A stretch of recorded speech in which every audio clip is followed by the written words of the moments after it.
Our political editor, Peter Cardwell, joins me now. Hello, Peter. And Hello, there will Vanessa. be people thinking, hang on, why is your political editor joining you to talk about a story about a potential BBC presenter behaving in a certain way with explicit photographs and threatening messages? So I think you're here to tell me that this is a political and quite important political story. It is a big political story, and Rishi Sunak is in Vilnius in Lithuania at the moment of the NATO summit, as is President Biden, who was here yesterday.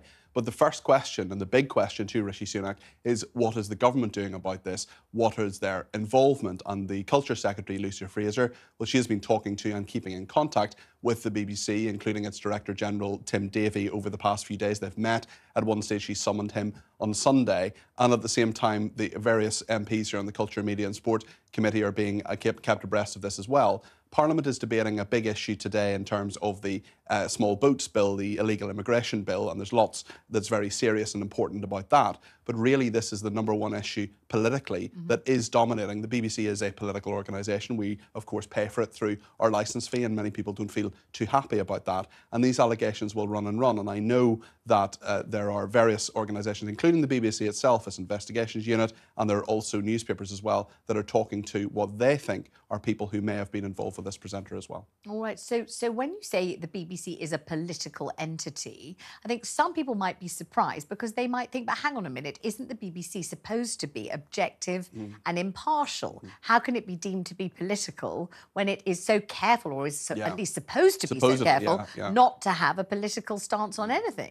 It's a big national issue, and I think when you have big national issues, politicians get involved, and especially now there is the second allegation. I wouldn't be surprised over the next few days if we have more people coming out making further allegations. The Sun, I'm sure, are talking to a number of people at the moment, and I know that the BBC Investigations Unit are looking into this as well. So there are lots of ways in which this story can continue. We've got Prime Minister's questions tomorrow. The Prime Minister won't be there because he's at NATO, but Oliver Dowden, his deputy, will be taking those questions. Angela Rayner, the Deputy Leader of Labour, will be standing in for Keir Starmer.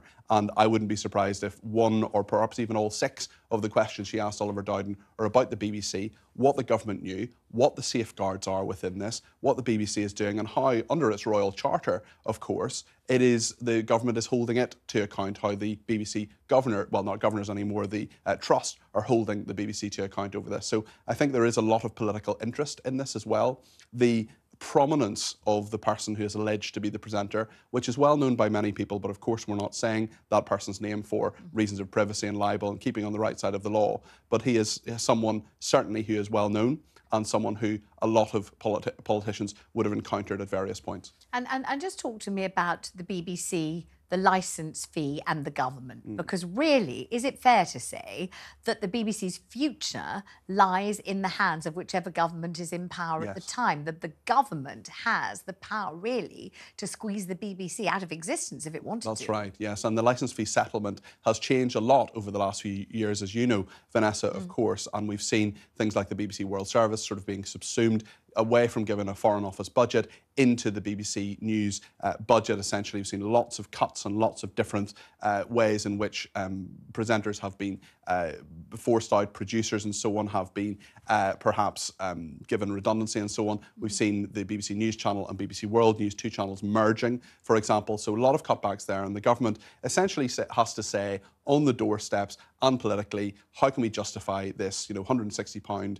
licence fee that people who are in a cost of living crisis are paying? And then a lot of people say, well, I like this programme, or I like that programme, or I like Top Gear. Oh, well, it's been cancelled. Well, I like this drama. So there are lots of issues in terms of what the BBC provides and why people have to pay this money, especially in a cost of living crisis. There are lots of people who never watch the BBC or who rarely watch or listen to the BBC who nonetheless have to pay it. And trust in the BBC as a national institution, as our national broadcaster, is a major, major issue here, and that's political as well. And in terms of the prominence of this broadcaster, we're told it's a top BBC presenter. The name that's flying around certainly would mean that that is correct. Well, that is something that the government will take great notice of and say, if you are someone who is on the BBC, if you're a presenter, you've got to be trusted. And if you say you're impartial, if you're in a division of the BBC that has to be impartial on news and current affairs, for example, well, then that is something that is fundamentally important to the nature of the BBC. But if very prominent people can't perhaps be trusted,